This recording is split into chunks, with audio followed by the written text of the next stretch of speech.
Hello అండి, నమస్తే. Welcome to విజయ మా ఊరు ఆడియో బుక్స్ ఛానల్. నేను విజయలక్ష్మిని. ఫ్రెండ్స్, నవల స్రవంతిలో ప్రముఖ రచయిత్రి శ్రీమతి పెబ్బిలి హైమవతి గారి నవల జీవితం అందమైనది సీరియల్ గా మీకు వినిపిస్తున్నాను కదా. మరి ఈ రోజు జీవితం అందమైనది నవల ఆడియో 10వ భాగం వినిపించబోతున్నాను. మరి ఆలస్యం చేయకుండా కథలోకి వెళ్ళిపోదాం, పదండి. హలో మురళి, నేను రాహుల్ని మాట్లాడుతున్నాను.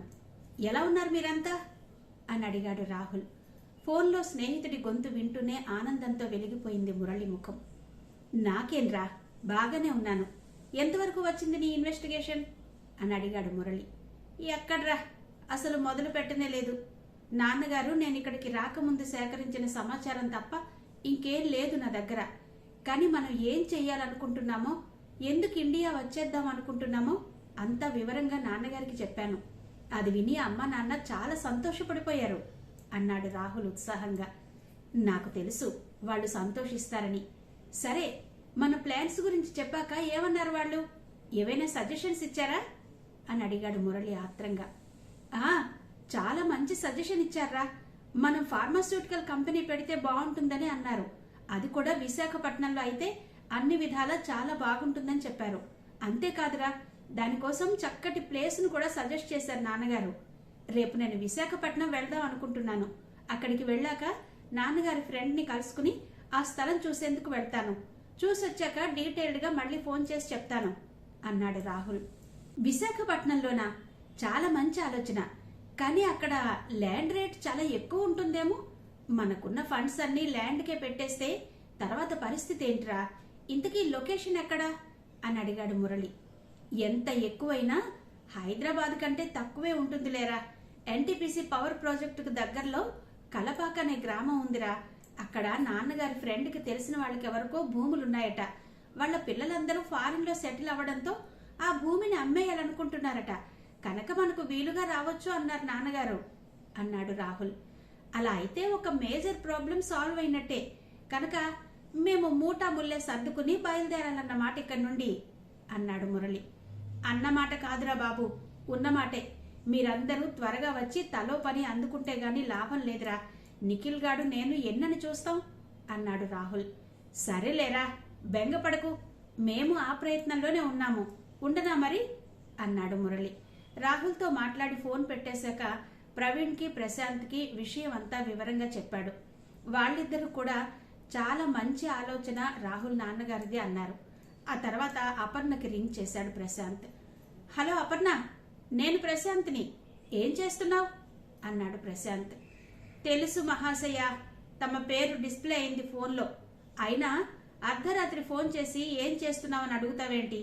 ఇంతకీ ఎందుకట తమరు ఫోన్ చేసింది అంది అపర్ణ ఇంకా వదలని మత్తుతో.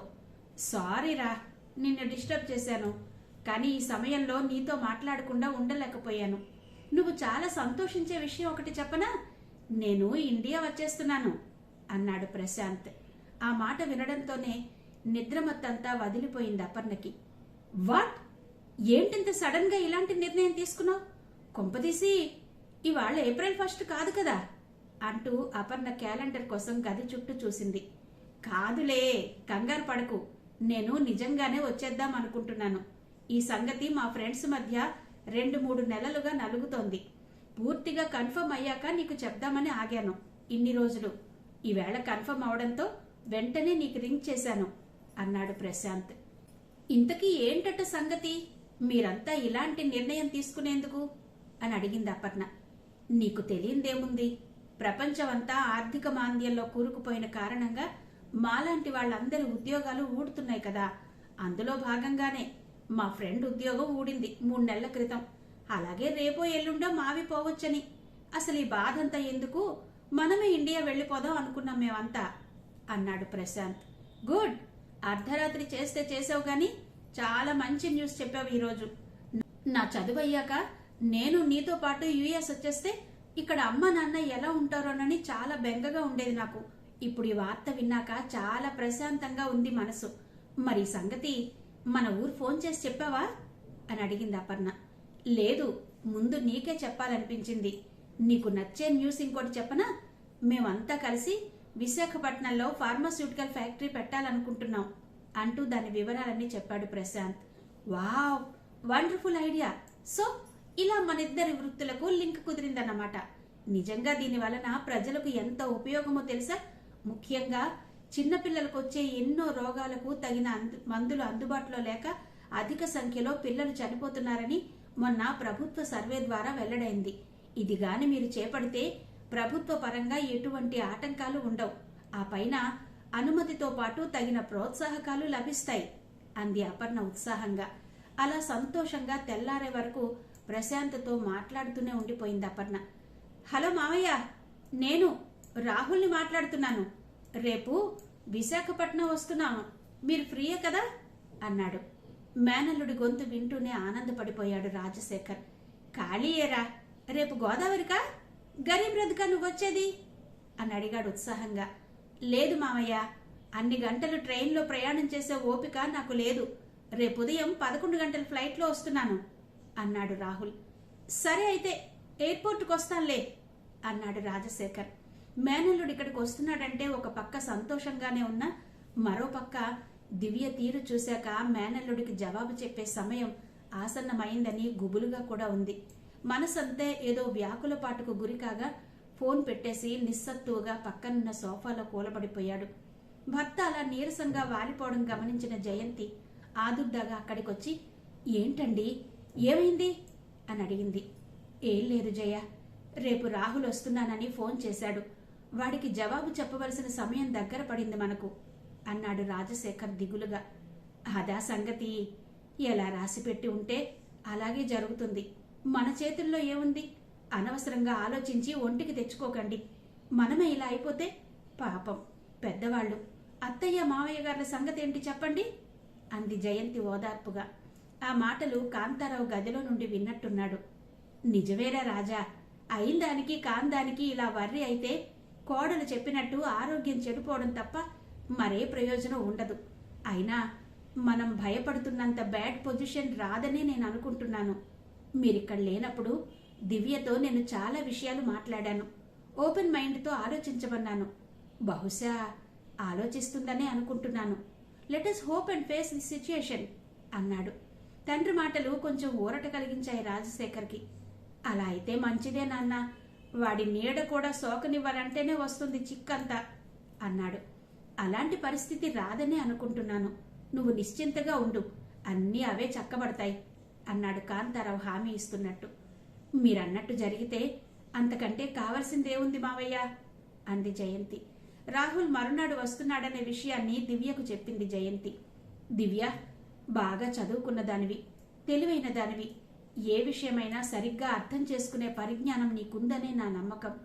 అలాగే ఏ వస్తువునైనా రుచి చూడకుండానే నచ్చలేదని అంటూ ఉంటారు కొంతమంది. అలాగే ఏ పుస్తకమైనా చదవకుండానే బాగులేదని అంటూ ఉంటారు మరికొంతమంది. నా దృష్టిలో అది చాలా తెలివి తక్కువతనం. దేని గురించైనా పూర్తిగా తెలుసుకోకుండా ఒక నిర్ణయానికి రాకూడదు. అలానే రాహుల్ గురించి ఏమీ తెలియకుండానే చిన్నప్పటి అనుభవాలను ప్రామాణికంగా తీసుకుని నువ్విలాంటి నిర్ణయానికి రావడం సరైంది కాదని నా అభిప్రాయం. రేపు వాడిక్కడికి వచ్చాక నీ అర్థం లేని అనుమానాలతో రాహుల్ని నొప్పించకు. నీకు నచ్చాడని చెప్పు, లేదా కుదరదని మొహమాటం లేకుండా చెప్పే. అంతేకాని రాహుల్ని అవమానించే ప్రయత్నం మాత్రం చెయ్యకు అంది జయంతి హెచ్చరిస్తున్నట్టుగా. తల్లి ఏ ఉపోద్ఘాతం లేకుండా విషయం ఇంత సూటిగా చెప్పడం దివ్యకు నచ్చింది. ఇదే నాయనమ్మో తాతగారు అయితే సూటిగా ఏదీ చెప్పరు. అమ్మా నాన్న అయితే అలా కాదు అనుకుంది. తను చెప్పిన మాటకు జవాబేమీ ఇవ్వకుండా ఆలోచనలో మునిగిపోయిన కూతుర్ని చూసి నవ్వింది జయంతి. ఎక్కువగా ఆలోచించి బుర్ర పాడు చేసుకోకు దివ్య. ప్రతిదానికి మాకు నానమ్మ వాళ్ళకి కంపేర్ చేసి చూడకు.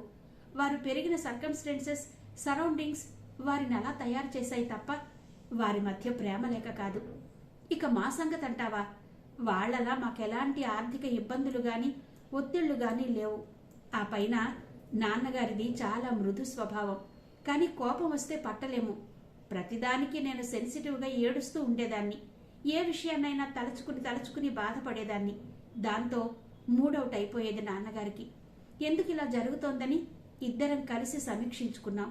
వడ్ల గింజలో బియ్యపు గింజలా తేలిపోయింది సమస్య.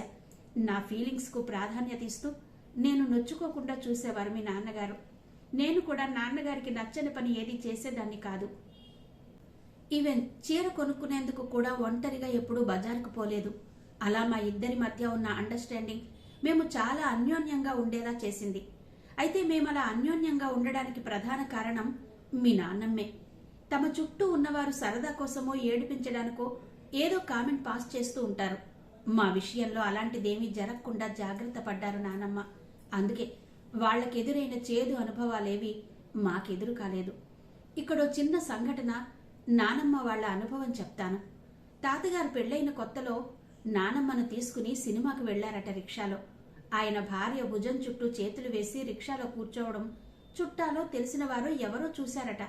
పోనీలే పిల్లలు అని వదిలేయకుండా అదేదో ఘోరమైన పాపకృత్యం జరిగినట్లుగా ఇంట్లో పంచాయతీ పెట్టారట.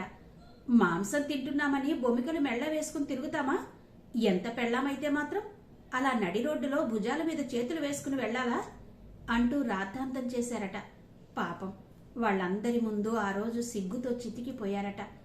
ఏ కొత్త పెళ్లి కొడుకైనా ఇలాంటివి ఎదుర్కొంటే అతడు భార్యతో స్వేచ్ఛగా ఉండగలడా? తాతగారు అలాగే చేశారు. అలాంటి ఒత్తిళ్లేవి మాకు లేకుండా చేశారు నానమ్మ. అందుకే మేము ఏ ఇన్హిబిషన్స్ లేకుండా ఫ్రీగా ఉండగలిగాం. అదే మా మధ్య ఉన్న ప్రేమ రహస్యం. లోకజ్ఞానం బాగా తెలిసిన నీకు ఇంతకంటే వివరంగా చెప్పనవసరం లేదనుకుంటాను. సిల్లీ రీజన్స్తో చేతికందిన అదృష్టాన్ని జారి విడుచుకోకు. ఒకప్పుడు రాహుల్ బాగా అల్లరి చేసేవాడు. కాదనను. నిన్ను బాగా ఏడ్పించిన మాట కూడా కాదనను. కాని అవన్నీ ఎదిగి ఎదగని వయస్సులో చేసినవి. అయినా 2 చేతులు కలిస్తేనే కదా చప్పట్లు మోగేది. వాడితో పాటు ఎంతో కొంత అల్లరి నువ్వు చేస్తే తప్ప అంత గొడవలు జరిగేవి కాదని నా ఉద్దేశం. మామిడికాయ పిందెగా ఉన్నప్పుడు వగరుగా, కాయగా ఉండగా పుల్లగా, పండినాక మధురంగా ఉంటుంది. ఆ పండును ఎంతో ఆదరంగా ఇష్టంగా తింటామందరం. అంతే తప్ప వగరుగా పుల్లగా ఉండేదని ఇప్పుడు తియ్యగా ఉన్నా తినను అంటే ఎంత అర్థరహితంగా ఉంటుందో ఆలోచించు. రాహుల్ 4 ఏళ్లు పూర్తిగా ఈ పరిసరాలకు దూరంగా ఉన్నాడు. ఏ మనిషికైనా సొంత వ్యక్తిత్వం రూపుదిద్దుకునే వయస్సు అదే. కనుక వాడిలో డెఫినెట్గా మార్పు వచ్చే ఉంటుంది. తనిక్కడికి వచ్చాక అన్ని విధాలా నీకు నచ్చితేనే మేము ముందుకు ప్రొసీడ్ అవుతాం. అంతే తప్ప బలవంతాన్ని ఏమీ చెయ్యం. ఆ హామీ నేనిస్తున్నాను అంది జయంతి. తల్లి మాటలు దివ్యను ఆలోచనలో పడేశాయి. వీళ్ళందరూ ఇంతలా రాహుల్ గురించి చెబుతున్నా నాకెందుకు తనపై మంచి అభిప్రాయం కలగడం లేదు అని తనను తాను ప్రశ్నించుకుంది తప్ప గతంలో మాదిరి ఎటువంటి కామెంట్స్ చెయ్యలేదు. తల్లి చెప్పిందనే కాదు, వారం రోజుల క్రితం తాతగారితో మాట్లాడాక దివ్య ఆలోచన విధానంలో చాలా మార్పు వచ్చింది. అలా అని రాహుల్ని పెళ్లి చేసుకునేందుకు సుముఖతను వ్యక్తం చేయలేకపోయింది. డోలాయమానంగా ఉన్నాయి ఆమె ఆలోచనలు. తనకి సపోర్టుగా ఉంటాడని సిద్ధార్థను విశాఖ రమ్మని ఫోన్ చేసింది దివ్య. నేను రాను దివ్య, ఇది నీ జీవితానికి సంబంధించింది. ఇప్పటికే నీ పెళ్లి విషయంలో నేను చాలా జోక్యం చేసుకున్నాను. అందుకే ఇక మీదట ఈ విషయంలో కాస్త దూరంగా ఉండాలని అనుకుంటున్నాను. ఇది నీ జీవిత సమస్య. రాహుల్ని పెళ్లి చేసుకోవాలా వద్దా అనేది నీకు నువ్వు తేల్చుకుంటేనే బాగుంటుంది అన్నాడు సిద్ధార్థ. అన్నయ్య ప్లీజ్ రా, ఒక్కసారి రావు అంది దివ్య అర్థిస్తున్నట్టుగా. వద్దురా, నా మాట విను. ఎందుకు చెబుతున్నానో అర్థం చేసుకో. నేనిప్పుడు రావడం మీ ఇద్దరికీ మంచిది కాదు. రాహుల్ కూడా నన్ను విశాఖ రమ్మని అడిగాడు. నాకు అఫీషియల్ టూర్ ఉందని చెప్పి తప్పించుకున్నాను. ఈ మాట వాడితో మాత్రం చెప్పకు, బాధపడతాడు. నేను రానన్నానని ఏమీ అనుకోకు. నీ మంచి కోరే ఇలా చేస్తున్నాను అన్నాడు సిద్ధార్థ. సరే అన్నయ్య అంటూ నీరసంగా ఫోన్ పెట్టేసింది దివ్య. రాహుల్ వస్తున్నాడనే మాట విన్న దగ్గర నుండి చాలా ఉద్విగ్నంగా ఉంది దివ్య మనసు. కాంతారావుతో మాట్లాడకముందు రాహుల్ పేరెత్తితేనే కసిరి కొట్టిన దివ్యలో అప్పటి కరుకుదనం కొంత తగ్గిందనే చెప్పొచ్చు. అలా అని అతడంటే ప్రేమగా కూడా అనిపించలేదు. కేవలం ఏం జరుగుతుందో చూద్దాం అనే ఉత్సుకత దివ్యలో నెలకొంది. చిన్నప్పటిలాగానే ఇప్పుడు కూడా మేమిద్దరం పోట్లాడుకుంటామా? అందరూ రాహుల్ మారాడు అంటున్నారు. నాతో సౌమ్యంగానే మాట్లాడతాడేమో. ఈసారి పోట్లాడే పరిస్థితి వస్తే నేను కామైపోవడమే బెటర్. లేకపోతే ఇంట్లో వాళ్ళందరూ నా మీద యుద్ధం ప్రకటిస్తారు. అంతకంటే మించిపోయి వాడుగాని పోట్లాడితే ఈసారి దెబ్బకు దెబ్బ తీసినట్టు ఎలా ఉండాలా అని ఆలోచనలో పడింది దివ్య. అలాంటి ఆలోచనలతోనే ఆ రోజంతా అన్యమనస్కంగా గడిపేసింది. అస్తవ్యస్తమైన ఆలోచనలతో ఆ రాత్రంతా నిద్ర పట్టక పడక మీద అటు ఇటు కదులుతూనే ఉంది దివ్య. తెల్లవారుతూనే ఇంట్లో హడావిడి మొదలైంది. జయంతి, మహాలక్ష్మి ఒక పక్క ఇల్లు నీటుగా సర్దుతూనే రాహుల్కి ఇష్టమైన వంటకాల తయారీలో బిజీ అయిపోయారు. రాజశేఖర్ ఆఫీస్కు సెలవు పెట్టి ఇంట్లోనే ఉండడంతో ఇల్లు సర్దడంలో తాను ఒక చెయ్యి వేశాడు. వారి పనుల్లో ఏమాత్రం సహకరించకుండా ప్రేక్షక పాత్ర వహించింది దివ్య మాత్రమే. అయితే దివ్యను పని చేయమని ఎవరూ బలవంత పెట్టలేదు. మానసికంగా దివ్య పడుతున్న ఘర్షణ వాళ్ళకు తెలియదు కాదు. అందుకే కదిలించకుండా వదిలేశారంతా. అన్ని విషయాల్లోనూ ఎంతో వివేకంగా వ్యవహరించే తన మనవరాలు ఈ విషయంలో ఎంత మాత్రం తప్పుడు నిర్ణయం తీసుకోదని కాంతారావు విశ్వాసం.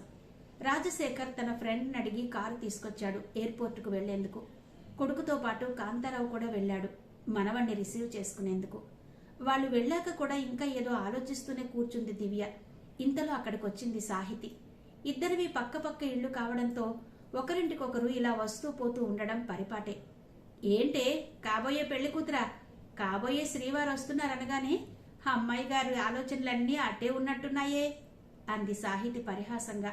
ఏయ్, పెళ్లి కూతురు గీతురు అన్నావంటే మూతి వాయగొట్టేస్తాను జాగ్రత్త అంది దివ్య బెదిరిస్తున్నట్టు తర్జని చూపిస్తూ. నన్ను కాబట్టి కొట్టేస్తానంటున్నావు, ఆ వచ్చేవాడిని ఇలా కొట్టగలవా అంది సాహితి టీజింగ్గా. అవసరమైతే కొడతాను, నాకేమైనా భయమా? ఇంతకీ తమరు విచ్చేసిన కారణం ఏంటో సెలవిస్తారా అంది నాటకీయంగా దివ్య. ఏ కారణమేమీ లేకుండా రాకూడదా అంది సాహితి ఎదురు ప్రశ్న వేస్తూ. అమ్మా తల్లి, నీతో చాలేను కాని ఆపేయవే నీ బాణి, ఇంకా అసలే చికాగ్గా ఉంది నాకు అంది దివ్య విసుగ్గా చూస్తూ. స్నేహితురాలి ముఖం చూస్తే జాలేసింది సాహితికి. దివ్య పడుతున్న గందరగోళం సాహితికి తెలియంది కాదు.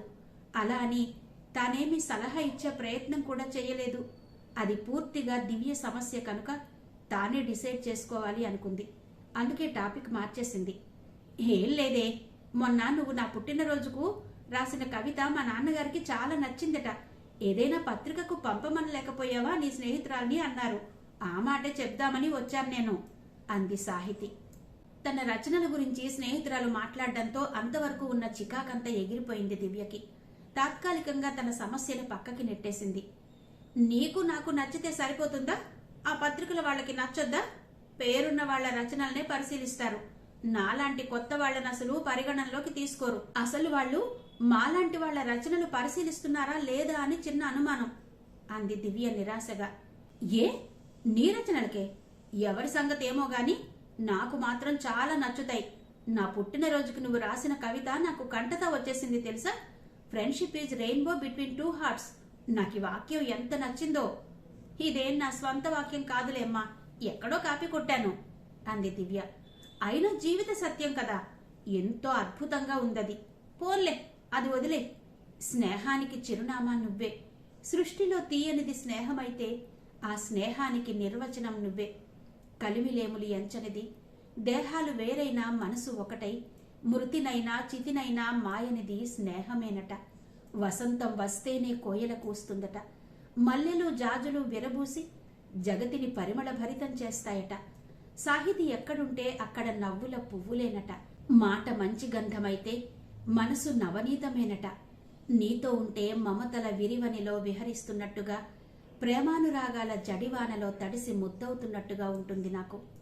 చిన్ననాటి నుండి ఎన్ని ఊసులు, ఎన్ని బాసలు, ఎన్ని తలపులు, ఎన్నెన్ని మధుర స్మృతులు కలబోసి కలబోసి వెన్నెల విందు ఆరగించాము. సాగర తీరాన ఎగిసిపడే అలలతో పోటీ పడుతూ అంబరాన్ని చుంబించే ఆనందం మన స్వంతమంటూ పరుగులు తీసిన జ్ఞాపకాలు ఇంకా వెచ్చగా నా గుండెల్లో పదిలంగానే ఉన్నాయి.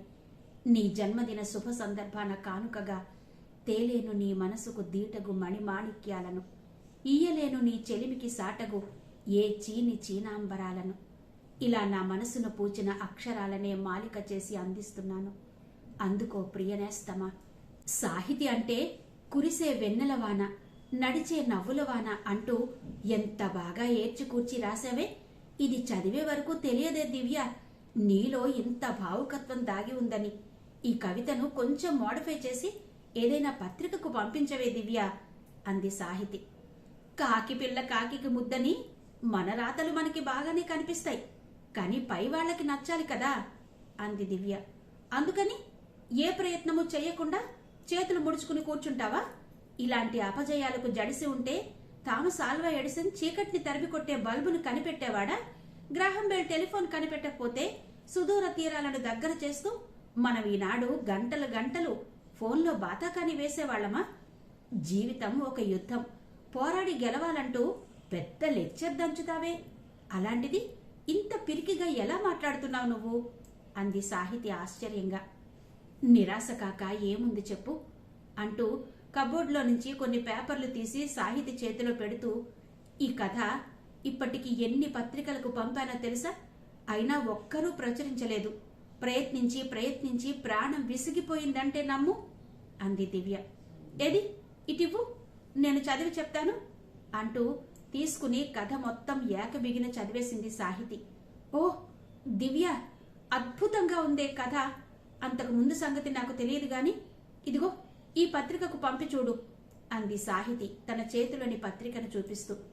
అమ్మో, ఆ పత్రిక? అది మరీ హై వాల్యూ పత్రికే. పేరున్న వాళ్ల రచనలు తప్ప నాలాంటి వారివి అస్సలు వేసుకోరు అంది దివ్య. అలా అని ఎందుకు అనుకుంటాం? నాకు తెలిసి చాలా మంది కొత్త రైటర్స్ ఈ పత్రిక ద్వారానే వెలుగులోకి వచ్చారు. అసలు నువ్వు కాన్ఫిడెంట్ గా ప్రయత్నం చేయవే ముందు, ఫలితాల సంగతి తర్వాత ఆలోచిద్దాం. అపజయాలు పలికిన చోటే గెలుపు పిలుపు వినిపిస్తుంది అనే పాట గుర్తుంది కదా, అదే స్ఫూర్తిగా తీసుకో. దాంతో పాటే ఇంకో విషయం దివ్య, కథ బాగుంటే సరిపోదు. ఇదేదో కథ చదువుతున్నట్టుగా కాక ఒక సన్నివేశం లైవ్ గా చూస్తున్నట్టుందే. ఈ ప్రక్రియ బాగానే ఉంది, కానీ ముఖ్యంగా నువ్వు మార్చుకోవలసిన విషయం ఒకటుంది. అదేంటంటే నీలాగే నీ కథల్లో క్యారెక్టర్లు కూడా చాలా ఎమోషనల్ గా మాట్లాడేస్తాయి. తెలిసిందంతా ఏకబిగిన చెప్పేయాలని ప్రయత్నం చేస్తాయి. ప్రతిదానికి యుద్ధవేరి మోగిస్తున్నట్టు చాలా ఎమోషనల్ గా ఉంటాయి డైలాగ్స్. నీ కథల్లో ఏదో చెప్పేసి లోకంలో ఉన్న అవినీతిని దుర్మార్గాన్ని అంతం చెయ్యాలనే ధోరణి ఆద్యంతం కనిపిస్తుంది. అంతా రచయిత చెప్పేస్తే పాఠకులు ఆలోచించుకునేందుకు ఏం మిగులుతుంది చెప్పు? అలాగే మనుషుల మధ్య ఉన్న సంబంధాలన్నీ ఆర్థిక సంబంధాలే అంటూ విశ్లేషించావు. అది సరైంది కాదు. ప్రస్తుతం మన సమాజంలో ఆ రకమైన పోకడలు కొంత ఉంది, కాదనను. కానీ అందరూ అలా వ్యాపార దృక్పథంతోనే ఉన్నారంటే నేనొప్పుకోను అంది సాహితి. ఉదాహరణకు మనిద్దరినే తీసుకుందాం. ఇందాక నీ కవితలో మన స్నేహాన్ని గురించి ఏం రాశావు? చితినైనా మృతినైనా మాసిపోక మిగిలిపోయేది స్నేహం అనే కదా. అంటే మన మధ్య బిజినెస్ సంబంధం లేదనేగా. ప్రతివారు ఎదుటివారి నుండి వారెలాంటి వారైనా సరే అలాంటి కల్మషరహితమైన ప్రేమనే కోరుకుంటారు. ఒక్కొక్కరికి ఒక్కొక్కరితో కంపేటబిలిటీ కుదురుతుంది. అది మనలాంటి సక్సెస్ఫుల్ బంధంగా మిగిలిపోతుంది. అలా అని నీవన్న ఆ తరహా మనుషులు లేరని కాదు, ఉన్నారు, ఉంటారు కూడా. భిన్న ప్రవృత్తులు భిన్న మనస్తత్వాలు గల మనుషుల సముదాయమే మన సమాజం. అందరూ నువ్వు కోరుకున్న విధంగానే ఉండాలనుకోవడం నీ అత్యాశ. ఉన్నదాన్ని యథాతథంగా స్వీకరించి అందులో మంచిని ఎంచుకోవడం నీ విజ్ఞత అంది సాహితి.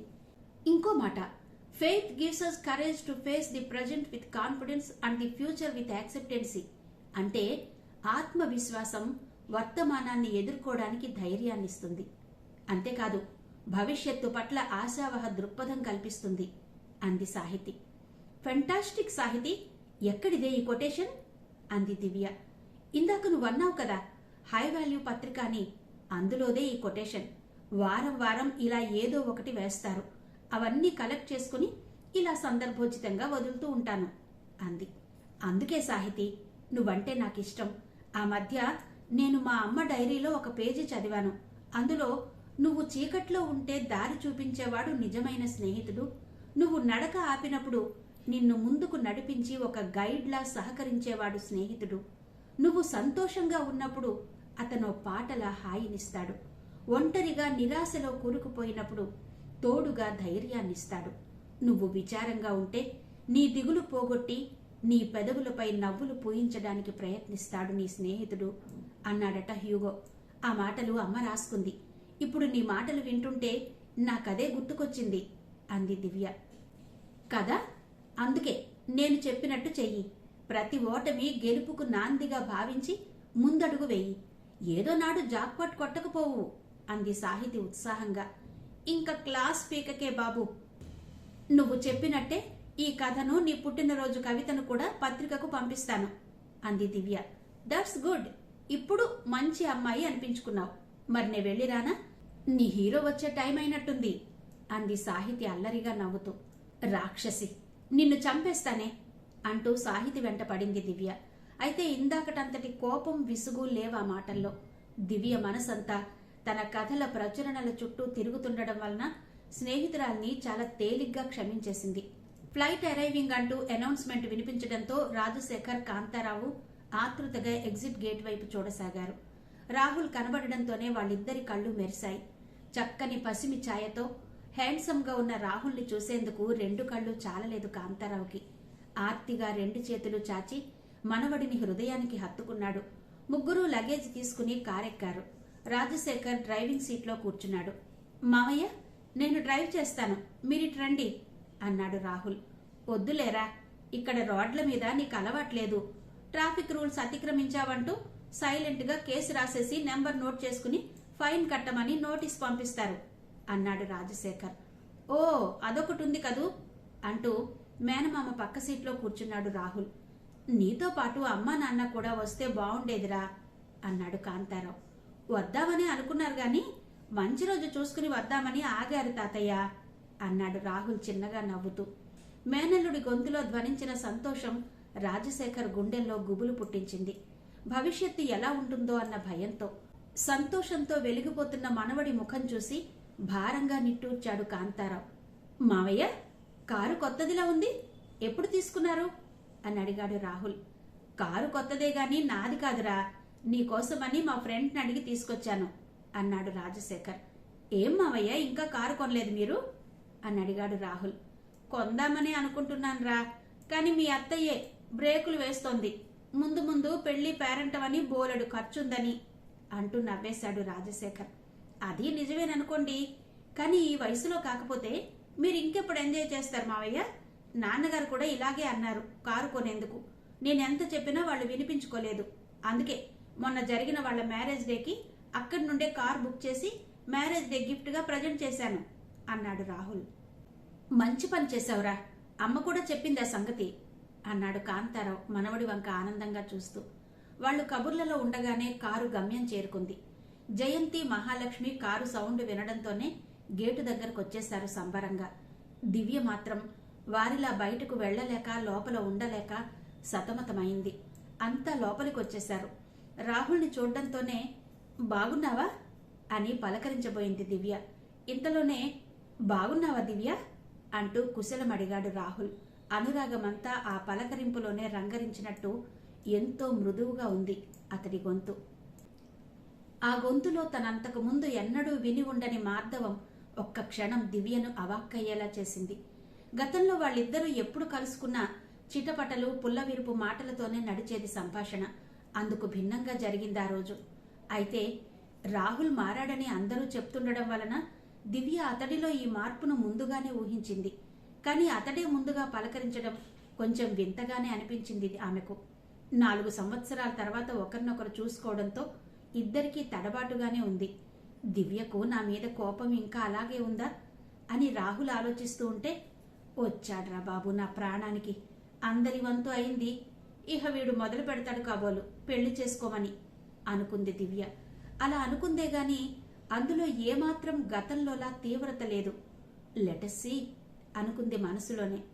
ఆ తర్వాత అతడు అడిగిన ప్రశ్నకు బదులుగా ఫైన్, థ్యాంక్ యూ అని బదులు పలకడమే కాక, నువ్వెలా ఉన్నావు అని అడిగింది చిన్నగా నవ్వుతూ దివ్య. దివ్య ముఖంలో ప్రసన్నత చూసి పొంగిపోయాడు రాహుల్. పర్వాలేదు, సిద్ధార్థ చెప్పినంత బ్యాడ్గా ఏం లేదు పొజిషన్ అనుకున్నాడు రాహుల్. నాకే, నేను బాగానే ఉన్నాను అని బదులిచ్చి సోఫాలో కూర్చున్నాడు రిలాక్స్డ్గా. అందరికీ జ్యూస్ తీసుకొచ్చింది జయంతి. ఇప్పుడెందుకు అత్తయ్య జ్యూస్, కాసేపట్లో ఎలాగో భోజనాలు చేసేస్తాం కదా అన్నాడు రాహుల్. పర్వాలేదు తీసుకో, ప్రయాణం చేసొచ్చావు కదా, కాస్త రిలాక్స్డ్గా ఉంటుంది అంటూ రాహుల్ చేతికి అందించింది జ్యూస్ గ్లాస్ జయంతి. అంతా కూర్చుని సరదాగా కబుర్లలో పడ్డారు. మరీ మాట్లాడకుండా మూగనొమ్ము పట్టినట్టు కూర్చుంటే బావుండదు అన్నట్టుగా భావించిన దివ్య మధ్య మధ్యలో ఒకటి అరా మాటలు కలిపింది. దివ్య అలా అందరితో కూర్చోకుండా గదిలోకి వెళ్ళిపోతుంది అనుకున్నారంతా. వారి అంచనాలను తారుమారు చేయడమే కాకుండా ఇలా మాట్లాడడంతో ఆశ్చర్యంతో పాటు సంతోషం కూడా కలిగింది అందరికీ. అందరితో మాట్లాడుతున్న రాహుల్ దృష్టి అంతా దివ్య మీదే. ఎంత వద్దనుకున్నా దివ్య వైపు చూడకుండా ఉండలేకపోతున్నాడతను. ఈ 4 ఏళ్లలో ఎంత మారిపోయింది దివ్య. అందం, సౌకుమార్యంతో పాటు ముఖంలో ఏదో తెలియని పరిణతితో పాటు సంస్కారం ఉట్టిపడుతోంది. చిలిపితన స్థానంలో ఒక విధమైన గంభీరత దివ్యకు పెట్టని ఆభరణంలా అనిపించింది రాహుల్కి. పదే పదే అతడి చూపులు దివ్యపైనే వాలిపోతున్నాయి. తాను తొందరపాటుతో చెయ్యరాని పనిచేసి దివ్య మనసులో చెడ్డవాడిగా ముద్రపడిపోయాడు. నిజానికి చిన్ననాటి నుండి నా గుండె నిండా దివ్యపై ప్రేమను నింపుకున్నాను. కానీ అది ఏమాత్రం వ్యక్తం చేయకుండా హాలాహలాన్ని గుమ్మరించి దివ్య దృష్టిలో విలన్గా మిగిలిపోయాను. కానీ ఈ వయస్సుకే దివ్యలో ఇంత మెచ్యూరిటీ ఎలా వచ్చింది అని ఆశ్చర్యపోయాడు రాహుల్. ఎలాగైనా దివ్య మనసులో చోటు సంపాదించుకోవాలనే కోరిక మరింత బలపడింది ఆ క్షణంలో. రాహుల్ ఆలోచనలు ఇలా ఉంటే దివ్య మనసులో ఊహలు మరో రకంగా ఉన్నాయి. హీమన్లా ఎంత బాగున్నాడు రాహుల్. ఎత్తుకు తగిన లావుతో, చక్కని రూపంతో చూడముచ్చటగా ఉన్నాడు. చిందులేసే అల్లరి స్థానంలో ఏదో గంభీరత చోటు చేసుకున్నట్టుంది. గతంలో ఎంత రఫ్గా మాట్లాడేవాడు. ఆ దురుసుతన స్థానంలో ఇప్పుడు మర్యాద, మన్నన కనిపిస్తున్నాయి. వీళ్లంతా అంటున్నట్టు నిజంగానే వీడు మారినట్టున్నాడు అనుకుంది. మళ్ళీ అంతలోనే ఏమో ఇదంతా పై నటనేమో. నటనైతే ఇంకేమైనా ఉందా? అయినా ఇప్పుడే కదా వచ్చాడు. అప్పుడే ఒక నిర్ణయానికి వచ్చేస్తే ఎలా? చూద్దాం వాడి బిహేవియర్ ఎలా ఉంటుందో అనుకుంది దివ్య చూపులతోనే రాహుల్ని అంచనా వేస్తూ. భోజనాల దగ్గర కూడా అదే తంతు కొనసాగింది. జయంతి, మహాలక్ష్మి చెరో పక్క చేరి రాహుల్కి కొసరి కొసరి వడ్డించసాగారు. నానమ్మ, అన్నీ అక్కడే వడ్డించేస్తున్నావు, మాకేవైనా మిగిల్చేదుందా లేదా అంటూ నవ్వింది దివ్య. వెన్నెల విరిసినట్టున్న ఆ నవ్వును చూసి మైమర్చిపోయాడు రాహుల్. ఆ తర్వాత నువ్వేమంత కుళ్ళుకోకులే, కావాలంటే నా ప్లేట్ నువ్వు తీసుకో అంటూ తన ప్లేట్ను దివ్య ముందుకు తోశాడు రాహుల్ నవ్వుతూనే. అంత త్యాగం నీకెందుకులే బాబు, ఈ మిగిలిన వాటితో సరిపెట్టుకుంటాలే ఈ వేటకి అంటూ వైట్ రైస్ వడ్డించుకుని కూర వేసుకుంది దివ్య. ఉండవే, ఎందుకంత కంగారు నీకు? ఈ బూరెలు పులిహోర తిన్నాక అన్నం తిందుగాలే అంటూ మనవరాలి ప్లేట్లో వాటిని కూడా వడ్డించింది మహాలక్ష్మి. ఏమోలే, నీ మనవడొచ్చాక మేమెవరు నీ కంటికి కనిపించడం లేదేమోనని అనుమానం వచ్చింది. ఏం తాతయ్య, అంతే కదా అంది దివ్య తాతగారిని సాక్ష్యానికి పిలుస్తూ. నన్నెందుకమ్మా మధ్యకు లాగుతావు? ఆ మిగిలినవేవైనా ఉంటే నాకు పెట్టకుండా చేయడానికా అన్నాడు కాంతారావు లేని భయాన్ని నటిస్తూ. బాలే ఉన్నారు తాత మనవాళ్ళిద్దరూ, తానా అంటే తందానా అంటూ నవ్వేసి తన చేతిలో ఉన్న గిన్నెలో బూరెలన్నీ కాంతారావు ప్లేట్లో గుమ్మరించేసింది మహాలక్ష్మి. అది చూసి మరీ రెచ్చిపోయాడు కాంతారావు. చూసావట్రా రాహుల్, మీ అమ్మమ్మ గుండమ్మ కథ సినిమాలో సావిత్రిలా అన్నీ నా ప్లేట్లో ఎలా గుమ్మరించేసిందో. ఈ వయసులో ఇవన్నీ తిని హరాయించుకోగలనా నేను అన్నాడు అమాయకంగా ముఖం పెట్టి. లేకపోతే ఏంటండి, చిన్నదాంతో పాటు మీరు కూడా సమానంగా అంటూ మురిపంగా భర్త వంక చూస్తూ 4 బూరెలు తీసి రాజశేఖర్ ప్లేట్లో వేసి మిగతావి తిరిగి తన గిన్నెలో వేసుకుంది. అందరూ నవ్వుతూ తుళ్ళుతూ భోజనాలు కానిచ్చారు. రాహుల్ వచ్చాక కూతురు ప్రవర్తన ఎలా ఉంటుందోనని బెంగపడిన రాజశేఖర్ దివ్య అలా నవ్వుతూ మాట్లాడడం చూసి మనసు తేలికపడినట్టయింది. అతడికేమీ తినకుండానే కడుపు నిండిపోయింది. తండ్రి వంక కృతజ్ఞతగా చూశాడు రాజశేఖర్. ఇదంతా నువ్వు నచ్చ చెప్పిన దాని పుణ్యమే అన్నట్టుగా. అది చూసి భావయుక్తంగా నవ్వాడు కాంతారావు. భోజనాలయ్యాక తాతగారి గదిలో చేరాడు రాహుల్. మనవడితో ముచ్చట్లాడుతూ కూర్చున్నారు కాంతారావు, మహాలక్ష్మి. తాను హైదరాబాద్ వెళ్లని కొరత తీర్చుకుంటూ మనవడితో అన్ని విశేషాలు అడిగి చెప్పించుకున్నాడు కాంతారావు. ఆ రోజంతా అలా అందరూ ఎంతో సరదాగా గడిపేశారు. రాహుల్కి దివ్యతో మనసు విప్పి మాట్లాడాలనున్నా తగిన ఏకాంతం దొరకలేదతడికి. ఒక విధంగా చూస్తే దివ్యే అతడికి అటువంటి అవకాశం కలగనివ్వలేదు. ఎప్పుడు చూసినా తల్లి వెంట వెంటే తిరుగుతూ ఆ పని ఈ పని చక్కబెట్టసాగింది. దివ్య ఈ మాత్రం కలివిడిగా తిరగడమే మహాభాగ్యం అనుకున్నారు జయంతి, మహాలక్ష్మిను. ఏ విధంగానూ దివ్యను ఒత్తిడి చేయకూడదు అని కూడా నిర్ణయించుకున్నారిద్దరు. పొరపాటున దివ్య, రాహుల్ మధ్య సంభాషణ నడిచినా అదందరి మధ్యనే జరిగేది. అది కూడా ఏ ప్రాధాన్యత లేకుండా చాలా సాదాసీదాగా ఉండేది. కాకపోతే దివ్య చాలా మారింది. ఇది వరకటి పెంకితనం లేదని రాహుల్ అనుకుంటే నిజంగానే రాహుల్ మారాడు. అతడి మాటల్లో గాని చేతల్లో గాని ఇది వరకటి అల్లరి ఛాయలు మచ్చుకైనా లేవు. పైగా ఏదో హుందాతనం అతడి ప్రవర్తనలో కొట్టొచ్చినట్టు కనిపిస్తోంది. మర్యాద ఉట్టిపడుతున్నట్టుగా ఉన్న మాట తీరు కూడా దివ్యను బాగా ఆకట్టుకుంది. తెలియకుండానే దివ్య మనసులో ఏదో అలజడి, ప్రేమ ప్రకంపనాలు. వద్దు వద్దనుకుంటూనే అతడిని చూడాలని పదే పదే మనసు ఆరాటపడేది. తీరా ఎదురుపడ్డాక అతడితో ఏదో శత్రుత్వం ఉంది కదా అని ఎవరో గుర్తు చేసినట్టు వెనక్కి తగ్గేది. అయినా అతడి గూర్చి ఇంకా ఇంకా ఏదో తెలుసుకోవాలనే ఆసక్తి. దూరంగా ఉండి ఏదో పని చేసుకుంటున్నా అతడి మాటలు వినేందుకు చెవులు దోరపెట్టేది. మనసుని ఎలా అదుపులో ఉంచుకోవాలో దివ్యకు తెలియకుండా పోయింది. అతడిపై తనకు శత్రుత్వం అనే మాటను కూడా మరిచిపోయింది. టీవీలో ఏదైనా జోక్ చూసినప్పుడు అందరూ పగలబడి నవ్వితే రాహుల్ మాత్రం సన్నగా నవ్వేవాడు. ఆ నవ్వులో ఏమాత్రం సడి వినిపించేది కాదు. అయినా నవ్వుతున్నప్పుడు మరింత ముగ్ధమోహనంగా మారే అతడి ముఖాన్ని రెప్పవాల్చకుండా చూసేది దివ్య, సమ్మోహితురాలైనట్టుగా. అంతలోనే తనను ఎవరైనా గమనిస్తున్నారేమోననే జంకుతో చుట్టూ అందరి వంక ఒకసారి చూసి తనని తాను తిట్టుకుంటూ సర్దుకుని కూర్చునేది. ఆ రోజు ఉదయమే ఎవరినో కలుసుకోవాల్సిన పనుందంటూ రాజశేఖరాన్ని బైక్ అడిగాడు రాహుల్. ఎందుకురా ఈ ఎండలో అంత దూరం బైక్ మీద తిరగడం? నీకంతగా కావాలంటే చెప్పు, నా ఫ్రెండ్ని అడిగి కారు తీసుకుంటాను అన్నాడు రాజశేఖర్. ఎందుకులేండి మావయ్య వాళ్ళని ఇబ్బంది పెట్టడం, ఏం పర్వాలేదు, నేను బైక్ మీద వెళ్తాలేండి అన్నాడు రాహుల్. పోనీ టాక్సీ ఎంగేజ్ చేయమంటావా అని అడిగాడు రాజశేఖర్. అబ్బా బోర్ మావయ్య, నాకు బైక్ మీద అయితేనే ఫ్రీగా ఉంటుంది, అది నీకు ఇబ్బంది లేకపోతేనే అన్నాడు రాహుల్. భలే వాడివేరా, నాకేం ఇబ్బంది, నువ్వు బైక్ తీసుకెళ్తే నేను దివ్య కైనటిక్ తీసుకెళ్తాను అన్నాడు రాజశేఖర్. అయితే ఇంకే నే వెళ్తాను అంటూ బైక్ తీసుకుని వెళ్ళిపోయాడు రాహుల్. అది చూసి దివ్య అలిగినట్టుగా ముఖం పెట్టి, మీ బైక్ దానం చేసేసి నాకు పనుందో లేదో తెలుసుకోకుండానే నా బండి తీసుకెళ్తానని చెప్పారు అంది బుంగమూతి పెట్టి. పోనీ పనుంటే వెళ్ళమ్మా, నేను ఆటోలో వెళ్తాను అన్నాడు రాజశేఖర్. ఏం అక్కర్లేదులేండి, ఇదిగో తాళాలు అంటూ తాళాలు తెచ్చిచ్చింది దివ్య. మధ్యాహ్నం 2 గంటలైనా రాహుల్ ఇంటికి రాకపోవడంతో ఆరాటంగా గేటు వైపే చూస్తూ కూర్చుంది దివ్య, ముఖానికి పుస్తకం అడ్డం పెట్టుకుని. మహాలక్ష్మి, కాంతారావులైతే వీధిలోకి ఇంట్లోకి తిరగసాగారు ఆదుర్దాగా మనవడు రాలేదని. చివరికి 3 గంటలయ్యాకొచ్చాడు రాహుల్. అతడిని చూసి అందరూ హాయిగా ఊపిరి పీల్చుకున్నారు. బాగా అలసిపోయినట్టున్న మనవడిని చూసి, ఏమిట్రా ఈ వడగాల్లో ఈ తిరుగుళ్ళు, ఇప్పటిదాకా ఎక్కడికెళ్ళావు? పోనీ మామయ్య చెప్పినట్టు కార్ ఎంగేజ్ చేసుకున్నా బాగుండేది, చూడు మొహం ఎండకి ఎలా కమిలిపోయిందో అన్నాడు కాంతారావు బాధగా. హైదరాబాద్ ఎండల ముందు ఈ ఎండ నాకో లెక్క తాతయ్య, అక్కడింకా వేడిగా ఉంది, అలా అని మన పనులు మానుకోలేం కదా అన్నాడు రాహుల్. కబుర్లు తర్వాత, ముందు భోజనం చేద్దుగాని రారా, చాలా టైం అయింది అంటూ పిలిచింది మహాలక్ష్మి. లేదమ్మమ్మా, నేను ఫ్రెండ్స్తో బయట తినేశాను, కొంచెం మంచినీళ్లకు చాలు అన్నాడు రాహుల్. అతడి నోట్లో మాట నోట్లో ఉండగానే దివ్య వెళ్లి చల్లటి మంచినీళ్లు తీసుకొచ్చి రాహుల్కి అందించింది. ఆశ్చర్యంగా దివ్య వంక ఒకసారి చూసి మంచినీళ్ల గ్లాస్ అందుకుని గటగట తాగేసి పక్కన పెట్టాడు రాహుల్.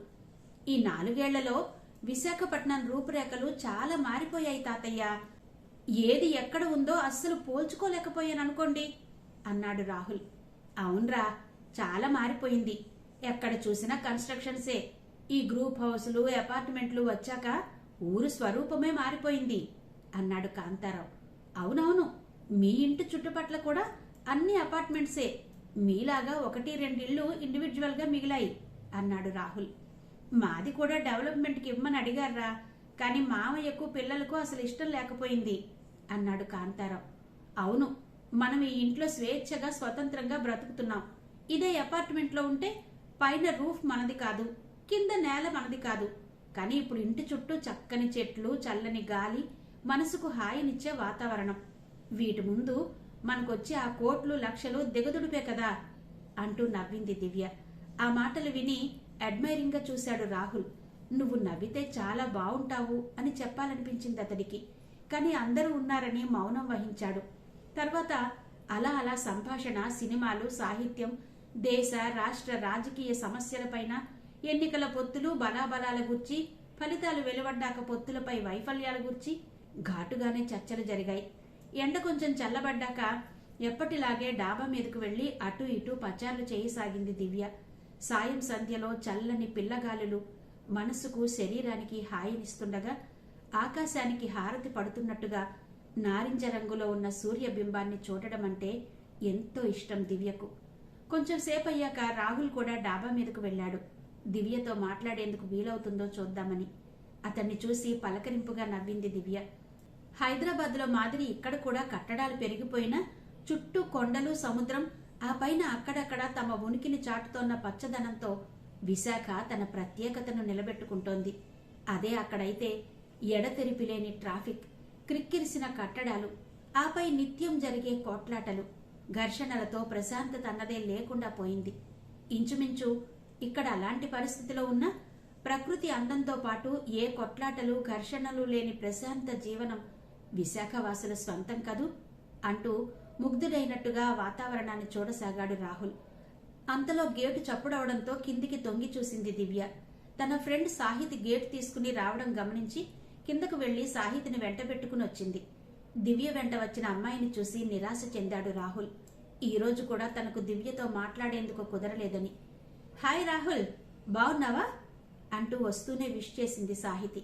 వచ్చిందెవరో గుర్తుపట్టలేక ఎవరు అన్నట్టుగా దివ్య వంక చూశాడు రాహుల్. గుర్తుపట్టలేదా? చిన్నప్పుడు మనతో ఆడుకునేది, మన పక్కింటి వాళ్ళ అమ్మాయి సాహితి, నా స్నేహితురాలు, క్లాస్మేట్ కూడా అంటూ పరిచయం చేసింది. ఓ సాహితి, నువ్వా? చాలా మారిపోయావు, అసలు గుర్తుపట్టలేకపోయాను తెలుసా అన్నాడు రాహుల్ ఉత్సాహంగా. నువ్వు మాత్రం మారలేదేంటి? బాగా పొడుగయ్యావు, రంగొచ్చావు. You are looking so handsome అంది సాహితి మెచ్చుకుంటున్నట్టుగా. స్నేహితురాలి కామెంట్ విని చురుక్కుమన్నట్టుగా చూసింది దివ్య. కానీ సాహితి అదేం గమనించకుండా, చాలా కాలానికి వచ్చావు రాహుల్, ఏంటి విశేషాలు? ఎలా ఉంది అమెరికాలోని జీవితం అని అడిగింది ఆసక్తిగా. చాలా బాగుంది Sahithi, I'm enjoying very much, it is a very beautiful country అన్నాడు రాహుల్. అయితే మన దేశం కంటే అందంగా ఉంటుందా రాహుల్ అమెరికా అని అడిగింది సాహితి. దివ్య ముఖంలో కూడా అదే ప్రశ్న కదలాడింది. అమ్మో, వీళ్ళిద్దరికీ దేశభక్తి పాలు కొంచెం ఎక్కువలాగే ఉంది. జాగ్రత్త లేకుండా నేను కొంచెం ఓవర్ యాక్షన్ చేశానా, నా పని మటాష్ అయిపోతుంది ఇవాళ అనుకున్నాడు రాహుల్. అలా అని తన అభిప్రాయాన్ని చెప్పకుండా ఉండలేకపోయాడు. ఒకదానితో ఒకటి కంపేర్ చేసి చెప్పడం చాలా కష్టం సాహితి, దేనందం దాందే. అలాగే ఆ దేశపు ప్రత్యేకత వేరు, మన దేశపు ప్రత్యేకత వేరు అన్నాడు ఎటూ తేల్చకుండా. అది సరే, నీకే దేశం అంటే ఎక్కువ ఇష్టం, అమెరికానా ఇండియానా అని అడిగింది సాహితి కుతూహలంగా. ఇలా చిక్కు ప్రశ్నలు వేసి ఇబ్బంది పెట్టడం న్యాయమేనా అన్నాడు రాహుల్ అమాయకంగా ముఖం పెట్టి. అలా అమాయకంగా నటించి జవాబు దాటయ్యకు బాబు, నిజం చెప్పు, మేమేమనుకోలే. ఎందుకంటే 190 మంది డాలర్ల మోజులో పడి ఉన్న ఊరిని, కన్నవారిని వదిలేసి విదేశాలు చెక్కేస్తున్నారు. గట్టిగా నిలదీస్తే ఏముంది ఇక్కడ అంటున్నారు. ప్రతిభకు తగిన అవకాశాలు కల్పించలేని పూర్ ఇండియా అంటూ పెదవి విరిచేస్తున్నారు. ఇక తమరి సంగతి ఏంటో తెలుసుకోవాలనే అడిగాం ఈ ప్రశ్న అంది సాహితి. ఎవరైనా నీకు కన్నతల్లి ఇష్టమా, అత్తగారిష్టమా అంటే ఏం చెబుతారు? అమ్మే ఇష్టం అంటారు. అలాగే నేను కూడా ఇండియానే ఇష్టం అంటాను. సో నీ సందేహం తీరిందా అన్నాడు రాహుల్. అయితే అమెరికా నీ అత్తారిల్లా? ఏ, అక్కడ ఎవరినైనా చూసుకున్నావా అంది సాహితి అల్లరిగా నవ్వుతూ. హాతోస్మి, అలా అర్థం చేసుకున్నావా తల్లి? అత్తవారిల్లంటే అత్తవారిల్లు కాదనుకో, ఏదో సామెతలా ఉంటుందని అలా అన్నానంతే, తప్పుగా అర్థం చేసుకోవద్దు అన్నాడు రాహుల్ 2 చేతులు ఎత్తి దండం పెడుతూ. అయ్యో, అంత పని చేయకు, ఏదో సరదాగా అన్నాను. కానీ నాకొకటే చింత, ఇలా చదువుకున్న వాళ్ళంతా అవకాశాల కోసం మన దేశం విడిచి వలస పక్షుల్లా ఇతర దేశాలకు వెళ్లిపోతుంటే మన దేశం ఎలా అభివృద్ధి చెందుతుంది? మనందరి మీద ప్రభుత్వం చదువు కోసం లక్షలాది రూపాయలు ఖర్చు పెడుతోంది. కానీ అదేం పట్టించుకోకుండా మీలాంటి వాళ్ళంతా ఇలా వెళ్లడం వలన బ్రెయిన్ డ్రైన్ అయిపోతుంది. దీన్ని ఆపితే తప్ప ఈ దేశం బాగుపడదు అంటున్నారు మా నాన్నగారు అంది సాహితి. మంచి ఆలోచన, కీప్ ఇట్ అప్ అంటూ నవ్వాడు రాహుల్. మా మాటకేంలే, మేమెలాగూ ఇక్కడే ఉంటాం, నీ సంగతి ఏంటి చెప్పు, నువ్వక్కడే సెటిల్ అయిపోతావా అని అడిగింది సాహితి. ఎందుకంటే అక్కడికి వెళ్లి 4 సంవత్సరాలైనా ఇంతవరకు ఇండియా తిరిగి రాలేదని. తన మనసులో కలిగే ప్రతి ఊహ స్నేహితురాలి నోటి వెంట ప్రశ్నగా దూసుకురావడం చూసి విస్తుపోయింది దివ్య. దీన్నే కాబోలు కోయిన్సిడెన్స్ అంటారు అనుకుంది. ఇంకా ఏమీ తేల్చుకోలేదు సాహితి. అమ్మ నాన్నలకు నేను పర్మనెంట్ గా ఇక్కడికి వచ్చేయాలనుంది. నాకైతే ఎన్నో ఊహలున్నాయి. ఆచరణలో అవి ఫలిస్తాయా లేదా అనేది కాలమే చెప్పాలి.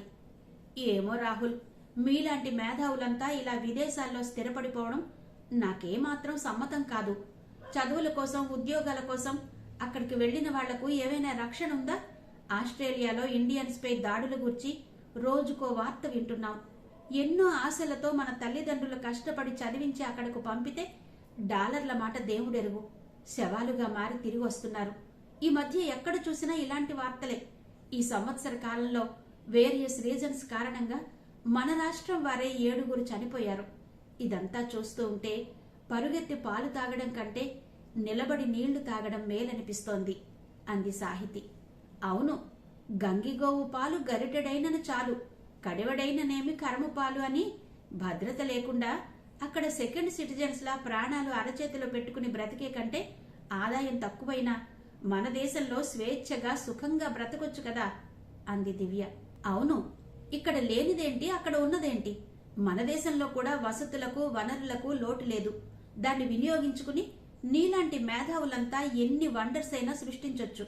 ఓకే, మన దేశంలో అజ్ఞానం ఉంది అంటారు, ఒప్పుకుంటాను. కానీ నీలాంటి వారంతా ఈ నేల మీద పెరిగి ఈ గాలిని పీలుస్తూ ఇక్కడి జనాలు కట్టే ట్యాక్సులతో చదువుకుని విజ్ఞానవంతులయ్యారు. అయినా ఇదంతా మీ ప్రతిభేనంటూ విదేశాలకు ఎగబడుతున్నారు. మిమ్మల్ని ఆ స్థాయికి చేర్చిన ఈ దేశానికి మీరేమిచ్చారో ఒక్కసారైనా ఆలోచించారా? ఇందువలనే మన దేశం అజ్ఞానంలో మగ్గిపోతోంది. ఆ కారణంగానే అన్నీ ఉన్నా మన దేశం వెనకబడిన దేశంగా మిగిలిపోయింది అంది సాహితి ఆవేశంగా. ఆగండి ఆగండి, ఇద్దరూ కలిసి ఎడాపెడా వాయించేస్తున్నారు. చూస్తున్నాను కదా, ఇందాకటి నుండి మేమేదో దేశానికి చేయడం లేదని గొడవ పెడుతున్నారు. మీరిద్దరూ నాలాగే చదువుకున్నారు కదా, మీరేం చేయదలుచుకున్నారు ఈ దేశానికి? What is the contribution you want to make? మేమేం చేయగలం? తల్లిదండ్రుల చాటు బిడ్డలం అంది సాహితి నీరసంగా. చూసావా, ఇంతవరకు అనర్గళంగా ఉపన్యాసమిచ్చారు, నీ వరకు వచ్చేసరికి చల్లబడిపోయావు. అంతేనమ్మా, ఎవరికైనాను తనదాకా వస్తే కాని నొప్పి తెలీదు అన్నాడు రాహుల్ అల్లరిగా నవ్వుతూ. మాకు ఆశలుంటే సరిపోతుందా? ఇంట్లో సాగనివ్వొద్దా? నువ్వు ఆడపిల్లవి, గుండెల మీద కుంపటివి అంటూ పెళ్లి చేసి బరువు దింపుకోవాలని చూస్తారు తల్లిదండ్రులు అంది ఉక్రోషంగా దివ్య. ఆ మాటంటే నేను ఒప్పుకోను. అవన్నీ పూర్వపు రోజులు. ఇప్పుడు ఆడపిల్లలు కూడా మగపిల్లలతో పాటు సమానంగా చదువుకుని ఉద్యోగాలు చేస్తున్నారు అన్నాడు రాహుల్. కావచ్చు, ఆడపిల్లల పరిస్థితిలో కొంత మార్పు వచ్చింది, కాదనను. కాని స్వేచ్ఛగా అమ్మాయి ఏదైనా నిర్ణయం తీసుకుంటే సమర్థిస్తున్నారా తల్లిదండ్రులు అంది సాహితి. సాహితి అలా ప్రశ్నించేసరికి ఆలోచనలో పడిపోయాడు రాహుల్. తన మేనత్త కూతురు కీర్తి బాగా చదువుకుని విదేశాలకు వెళ్లాలని ఆశపడింది. చదువు వరకు తనకు స్వేచ్ఛనిచ్చిన తల్లిదండ్రులు విదేశీ యానానికి ఇవ్వలేదు. కావాలంటే విదేశీ వరుణ్ణి తెచ్చి చేస్తాం, ఆ తరువాత నీ పాటలేవో నువ్వు పడు అంటున్నారు వాళ్ళు. సాహితి చెప్పింది కరెక్టే అనిపించింది రాహుల్కి. తన మాటకి జవాబేమీ ఇవ్వకుండా మౌనంగా ఉన్న రాహుల్ని తిరిగి ప్రశ్నించింది సాహితి. చెప్పు రాహుల్, ఆడపిల్లలకు మన సొసైటీలో వాళ్ల ఆలోచనలకు తగిన ప్రాధాన్యత ఇస్తున్నారా తల్లిదండ్రులు అని అడిగింది. కొంతవరకు నువ్వన్నది కరెక్టే సాహితి, కానీ అందరూ అలా లేరు కదా. అలా ఉంటే చదువుకున్న వాళ్లలో మోర్ దాన్ 50% అమ్మాయిలు చదువుల కోసం, ఉద్యోగాల కోసం విదేశాలకు వెళ్లగలిగేవారు కాదు. సరే, అవన్నీ వదిలేయండి. ఏదో మీతో కాసేపు సరదాగా వాదించాలని అలా అన్నానే కాని నిజానికి నాకు అమెరికాలో స్థిరపడాలనే కోరిక ఏమాత్రం లేదు. నాకే కాదు, నా ఫ్రెండ్స్ కూడా అదే అభిప్రాయంతో ఉన్నారు అన్నాడు రాహుల్. అతడి మాటలు వింటూనే ఓ వండర్ఫుల్ డెసిషన్ అంటూ స్నేహితురాళ్ళిద్దరూ చప్పట్లు కొట్టారు ఉత్సాహంగా. వేడివేడిగా చర్చించుకుని అలసిపోయారు గాని ఈ గారెలు గులాబ్ జాముల పని పట్టండి అంటూ గారెల ప్లేట్లు, గులాబ్ జాముల కప్పులు వారి ముందుంచింది మహాలక్ష్మి. నీకెందుకు నానమ్మా శ్రమ, పిలిస్తే నేనే వచ్చేదాన్ని కదా అంది దివ్య నొచ్చుకుంటున్నట్టుగా. మరేం పర్వాలేదులేవే, ఈ మాత్రానికే అలసిపోన్లే అంటూ వెళ్లిపోయింది మహాలక్ష్మి. అవి తింటూ తిరిగి కబుర్లలో పడిపోయారు ముగ్గురు. తెలియకుండానే దివ్య సంకోచం విడిచి రాహుల్తో మాట్లాడసాగింది. అదండి, అలా దివ్య కాస్తగా దారిలో పడుతోంది. మరి మిగిలిన కథ ఏంటి అన్నది రేపటి భాగంలో వివరిస్తాను. అంతవరకు సెలవు. నమస్తే.